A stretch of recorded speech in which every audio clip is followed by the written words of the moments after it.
For real, Well, what's my message? But I would say, number one, you're not my fans. Y'all are my supporters. I sounded like I was just like a running for president. I know, a governor or something. But nah, for real though, like I don't even really like to call people my fans like that because at the end of the day, I'm still a regular guy. I respect that. I still got everyday issues that everybody deals with. But a message I want to give to everybody that supports me, I really just want to just say that, never quit. Whatever you're doing, whatever your dream is, whether it's music, whether it's you trying to be a welder, whether it's you trying to, take care of your family, just keep going and just don't stop. What's up? How you doing? I'm doing good. Thanks for having me. Thank you for being here. Welcome to Relentless Humble Hustlers with me, DajaStar. I have LeProtti here. You said it right. Yes, amen. Future R&B superstar. Oh, thank you. TikTok creative. Yeah, I do my thing a little bit. That's some recent stuff, recent success on TikTok. Yeah. I see you do something reciting Michael Jackson that you said went almost like what? How many views? Right now it's at like 2.5 million views on there. Okay, it's, ching ching. A little slight, yeah. I should be seeing some money from that. It's a little bit. Yeah. TikTok. I know that shit right. All right, so I have a quick question for you, and I want you to tell me the significance behind the quote. Character is developed in tough times. We are not getting your way, but keep doing the right thing. What's the significance behind this quote?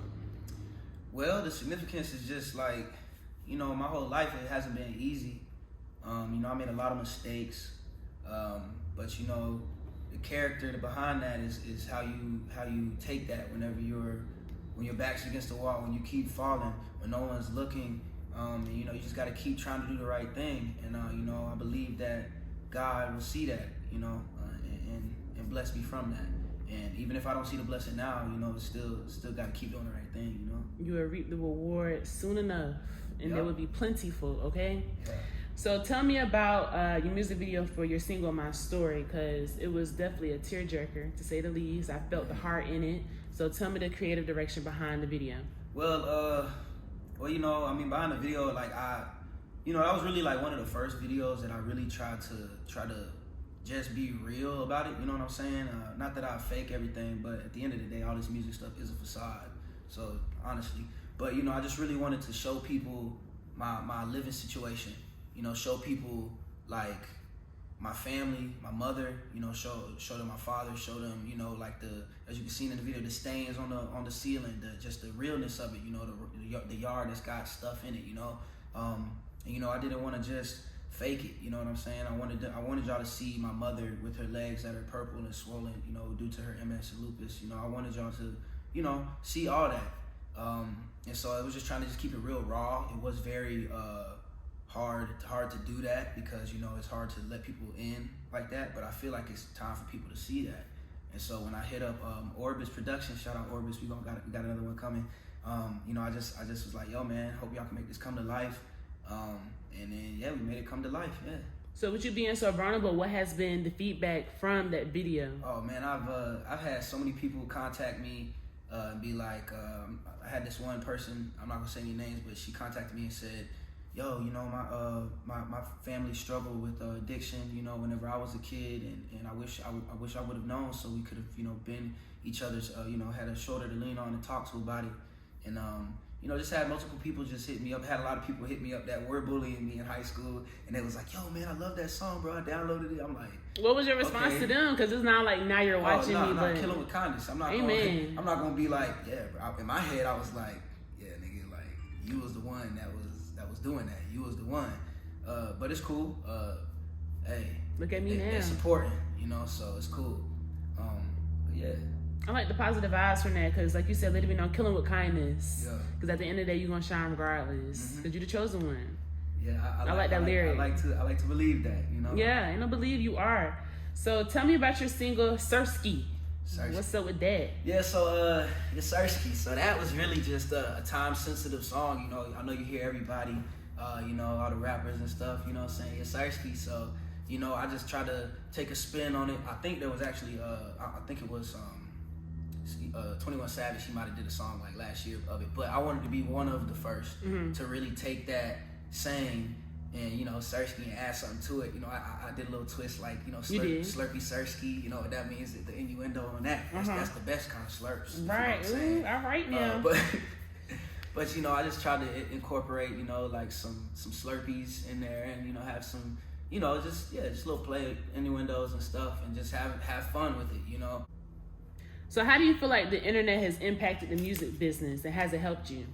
Well, I say the internet, it's obviously made it like more easy, you know, more accessible for like the average person to get out there and go quote unquote viral. Yeah. I definitely feel like it has hurt some things, you know, like the you know, the raw talent, like, you know, them actually finding, you know, that one, like now everybody can be famous, you know, anybody can, and that's still cool.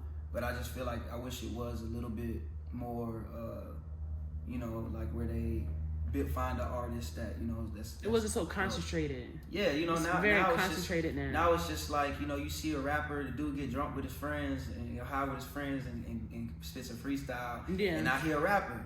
You know what I'm saying? Like, when it's there's a lot people of that, work. yeah, and there's people that's been like me, been doing this since I was a little kid. So, but it is what it is. I can't fight it. You know. It's coming though. I definitely feel the energy. So, what's your favorite song to perform? Of mine? Of yours, correct. Well, I got like a lot of songs. I got a bunch of songs that I made since like last year. Like close to like 100. So obviously I can't even talk about those. But my favorite song to perform, man. What gets the energy like hype with the crowd? Something that you can connect with your fans. It's one off my older ones, but SuperMario, he produced it. It's called What's Up. It's like, I'm like, what's up? This ain't nothing new. That stuff, cause it's just easy. I be like, what's up? Hey, I'm like, what's up? So it's, you know, it's something fun to vibe with the crowd. And you said who produced that? SuperMario? It's SuperMario. I know that's right. He just did the What's Next with Drake. You know what I'm saying? So we'll see what's about to happen next. Okay. More things coming soon. Yeah. Don't look at the sirens. Hey, it's cool. We can't stop it. Of course not. We out here in South Carolina in the Met, man. You know. Off a bluff. Off a bluff. You know, it really is. It's not that easy out here. You know what I'm saying? Hard out I'm here a light for a skinned pimp. pretty boy guy. I'm gonna have to go out there, you know, with the umbrella or something covering my face. I'm kidding, man. But you're in the Golly chair though, the lions, the crabs, all of that. You're protected by all of that. So, what challenges did you face in your early development of your music? What were some challenges? Man, well, the challenges that I faced obviously it was just like not being that good. You know, like I was always like that guy that had raw talent. You know, but you know, I've never had vocal training, but you know, going flat, you know what I'm saying, not breathing properly, that's just like the basis of like me singing. But you know, like then I met my childhood best friend Neek, and he goes by Neek the Geek now, but Neek, and then we be making music and stuff, and I wasn't that good at writing, you know what I'm saying, and singing, I was straight, and so you know, just then something clicked, and then I just started getting better with it, you know. Learning your craft. Yeah, you know, they say, I don't know if it's 10,000 or 1,000 hours, they say 10,000, yeah, then you can perfect it, so I guess I hit that 10,000, and then just something clicked. But you know, another obstacle that I had to cross was my weight. You know, I used to weigh close to 300 pounds. I say 300. I just like round up. I was like 287. That was the biggest, but that's 300. You know what I'm saying? Whatever. But so you know, I had to lose that. You know, because image is a lot. Lost that, and then yeah, it's just an everyday process to, you know, get to the next level, and I'm still working on it to this day. So You would have low-key been coming out here like the light-skinned Ruben. Nah, that's not the way. That's not the way. Hey, you want to work on your craft and perfect your image and work on your brand. So that's exactly what you did and you're doing. Of course, yep. So what inspires you to make music? Because you mentioned you making music since you were younger. So what actually inspired you to take it serious, to go to the next level? Well, you know, what really inspired me is like my father. You know, in my song, My Story, I felt kind of bad. Like, I just basically said my dad was on drugs, and then at the end of the song, I didn't even say I love you. I said I love you, Jen, I love you, Mom. And I said I love my son. I didn't even say I love my pops, but I love you, Dad. But he's been in my life since I was a little boy. He's still there. My parents are still married. But anyways, you know, he used to sing with George Clinton, with Parliament Funkadelic, you know, Good Burger, you know that scene, Flashlight, they do with the dreads. So, you know, my dad used to sing with him. You know, my dad used to sing with Rick James and stuff. And so as a young kid, I was always like around that, you know, going to the studios and stuff like that. But another thing, the really, really big influence was Michael Jackson. You know, at a young age, when I was going through that stuff, the childhood issues that I was witnessing and stuff, you know, my mother bought me like a cassette tape thing, and I would just put it on, and I would just be outside, just literally just singing and call it imitating or whatever, but I didn't know. Obviously, if you're trying, either you don't got it or you got it. But I got it from my dad. But I would just, just be singing, and everybody was like, "Dang, man, you kind of sound like Michael Jackson." Yeah, like I mentioned earlier, that music, that TikTok video is viral. It's 2.2 million right now. Yeah. So 2.5. 2.5. I know that's right. But it's my father and Michael Jackson. They really influenced me for sure. So how would you describe the music that you typically create? Hits. You know what I'm saying? But nah, I like to make the radio, whatever they call it, radio music. That's my story was actually some of the most different music that I've ever made. It came from the heart. Not saying my music doesn't come from the heart, but my story was really different. Personal. It was really emotional. But the music that I typically make, I write music for other artists too, placements and stuff like that. So, when I'm getting sent these packs, I'm typically trying to make the most catchiest song that the average person, they're gonna be listening in their car to the radio. Those that listen to the radio, people still do, but it's just gonna be the stuff that you hear on the radio. Something that's catchy, something that keep people ringing, people even with the video, the visuals, and with Cardi B, catchy. Exactly. I be catching myself as up, so it's up, then it's stuck, So I just try to make catchy music. That's really the vibe I be on, really. Who would you most like to collaborate with? On like a local level or just like in general? You could do local first, and then you could go to general. I got you. Okay, so what I'm about to say is probably gonna offend a lot of people, and I don't mean to offend nobody. You're speaking your truth. But since I was doing this since I was a little kid, and I put so much time into this, and I'm not saying that nobody in South Carolina is not worth my time. I'm not saying that, but y'all remember like the era where Lil Wayne, it was so exciting to hear that lighter, because you knew he was on the feature. Right. And no stabbing Lil Wayne, I love Lil Wayne, but this didn't even come from me, but a lot of people was telling me it just got saturated. He was featuring on so many people. Yeah, so it was just like not special. And honestly, you never really heard Jesse LeProtti on a lot of features like that.